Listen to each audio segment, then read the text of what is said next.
فرما رہے ہیں حمد و ثنا اللہ ہی کے لیے ہے، اور میں گواہی دیتا ہوں کہ اللہ کے سوا کوئی الہ نہیں ہے، اور محمد صلی اللہ علیہ وسلم اللہ کے بندے اور رسول ہیں۔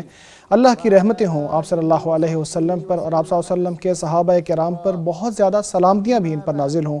اس کے بعد میں یہ نصیحت کروں گا آپ سب کو کہ آپ اللہ سے یوں ڈرو جیسے اس سے ڈرنے کا حق ہے۔ اللہ کو یاد رکھو اپنے چھپے اعمال میں بھی اور اپنے کھلے اعمال میں بھی۔ اے لوگو جو ایمان لائے ہو، اللہ سے یوں ڈرو جیسے اس سے ڈرنے کا حق ہے۔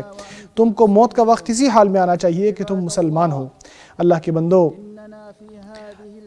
اس زندگی میں ہم لوگ امتحان میں ہیں، ہمارا امتحان لیا جا رہا ہے۔ یہ دنیا جزا کی دنیا نہیں ہے، بلکہ امتحان کا اور آزمائش کا مقام ہے۔ اللہ تبارک و تعالیٰ فرماتا ہے ہم نیکی یا آزمائش سے اچھی اور بری چیزوں کے ذریعے ہم آپ کو آزماتے ہیں، اور بالآخر آپ نے ہماری طرف ہی پلٹنا ہے۔ ابن عباس رضی اللہ تعالیٰ عنہما اس آیت کی تشریح میں فرماتے ہیں، یعنی سختی اور اچھے دن دکھا کے، اور صحت اور بیماری دکھا کے، اور بے نیازی اور فقر و فاقہ دکھا کے، اور حلال اور حرام کے ذریعے، اور نیکی اور برائی کے ذریعے، ہدایت اور گمراہی کے ذریعے آپ کو آزماتے ہیں۔ یہ ساری چیزیں آزمائشیں ہیں۔ عبد الرحمن بن زید علیہ رحمۃ اللہ اس حوالے سے فرماتے ہیں ہم آزماتے ہیں لوگوں کو ان چیزوں سے جنہیں وہ پسند کرتے ہیں، اور ان چیزوں سے جنہیں وہ پسند نہیں کرتے۔ ہم ان کا امتحان لیتے ہیں تاکہ ہم دیکھیں کہ کون ہے جو صبر کرتا ہے ان چیزوں میں جو وہ پسند کرتا ہے ان کو، جب وہ چھوٹتی ہیں اس سے، اور جب اسے ناپسندیدہ چیزیں ملتی ہیں تو وہ کتنا صبر کرتا ہے۔ اللہ تبارک و تعالیٰ کا یہ آزمائش کا طریقہ ایسا ہے جو ہمیشہ سے جاری ہے، اور اس کے ذریعے اللہ تبارک و تعالیٰ لوگوں کو آزماتا ہے کہ کون اپنے ایمان میں سچا ہے اور کون اپنے اس دعوے میں جھوٹا ہے۔ اللہ نے فرمایا کیا لوگوں نے یہ سوچ رکھا ہے کہ ہم ان کو آزمائیں گے نہیں، ان کی اس بات کو مان لیں گے کہ انہوں نے ایمان قبول کیا؟ حالانکہ اس سے پہلے ہم لوگوں کو آزما چکے ہیں۔ اللہ جان کے رہے گا کون سچا ہے، اور اللہ جھوٹوں کو بھی جان کے رہے گا۔ انسان کی آزمائش اس کے دین کے مطابق ہوگی، اس کی قوت اور اس کی کمزوری کے مطابق۔ نبی اکرم صلی اللہ علیہ وسلم سے جب یہ پوچھا گیا کہ رسول اللہ سب سے زیادہ سخت آزمائش کس کی ہوتی ہے، تو آپ صلی اللہ علیہ وسلم نے فرمایا نیک لوگوں کی، انبیاء علیہ السلام کی، پھر نیک لوگوں کی، پھر اچھے سے اچھے شخص کی۔ ہر شخص کی آزمائش اس کے ایمان کے مطابق ہوتی ہے۔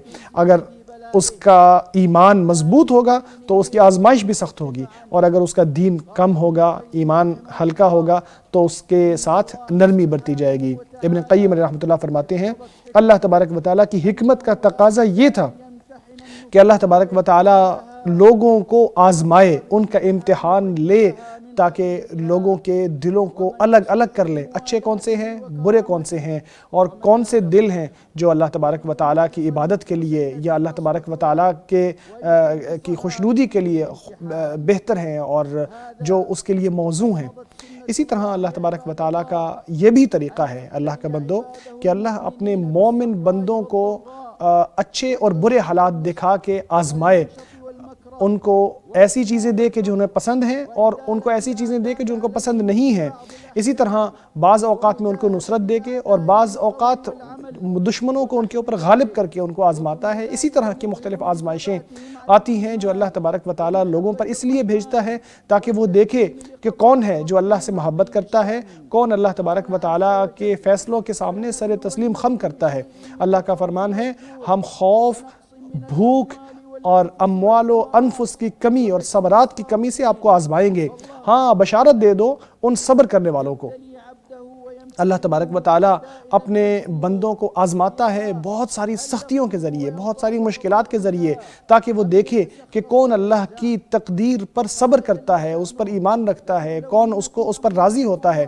اللہ فرماتا ہے آپ کے نفس میں بھی اور آپ کے اموال میں بھی آپ کو آزمائشیں آئیں گی، اور آپ گزشتہ اہل کتاب سے بھی بری باتیں سنو گے، لیکن اگر آپ صبر کرو اور ایمان پر قائم رہو تو یہ بہت اولو العزمی کی بات ہے۔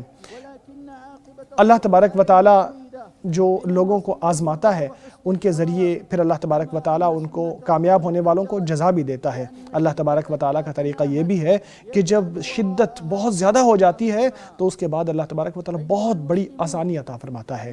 اے مسلمانوں، جب ہم بہت ساری آزمائشوں کو اپنے سامنے رکھتے ہیں اور شواہد کو دیکھتے ہیں کہ تاریخ میں کیسی کیسی آزمائشیں لوگوں پر آئی ہیں، تو ہم دیکھتے ہیں کہ اللہ تبارک و تعالیٰ کے چنیدہ لوگوں کو بھی خوب آزمایا گیا تھا۔ انبیاء علیہم السلام کو بھی لوگوں نے ان کو جھٹلایا، جیسا کہ ابراہیم علیہ السلام، لوط علیہ السلام، نوح علیہ السلام اور دیگر انبیاء کے واقعات میں ہیں۔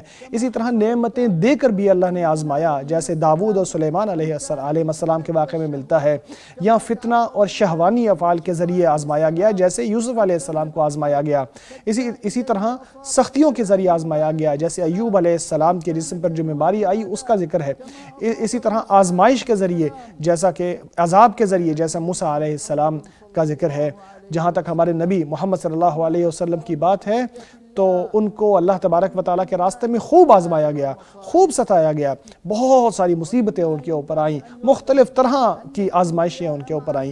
ہمیں یاد رکھنا چاہیے کہ انبیاء علیہم السلام اگرچہ سب سے نیک لوگ ہیں، اللہ تبارک و تعالیٰ کے نزدیک بھی سب سے محبوب ہیں، لیکن ان کی آزمائش سب سے زیادہ ہوتی ہے، کیونکہ ان کے ذریعے اللہ تبارک و تعالیٰ ان کے درجات کو بھی بلند کرتا ہے، ان کے گناہوں کو بھی معاف کرتا ہے، ان کو سربلندی بھی عطا فرماتا ہے۔ ان کو اللہ تبارک و تعالیٰ نے خصوصی طور پر ایسا رکھا ہے کہ ان کو اللہ تبارک و تعالیٰ مختلف ذرائع سے بلندیاں عطا فرماتا ہے۔